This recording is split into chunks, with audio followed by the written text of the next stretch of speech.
how to increase max volume on iPhone.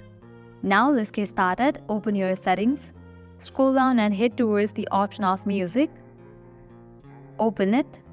Over here you will find different options. Head towards the option of EQ. Open it. Now here you're gonna find tons of options. You have to select the option of late night.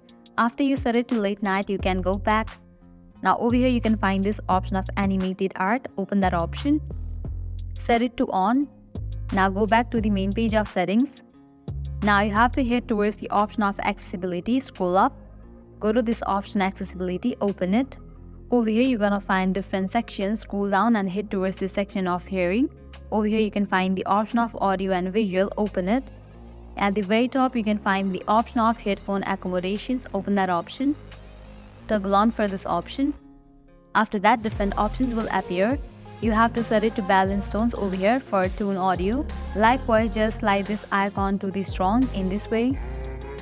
After you do that, you are good to go. So this is how you can increase max volume on iPhone. This was really simple and quick process. At the end, if you guys find this video helpful, make sure to like, share and subscribe. Thank you.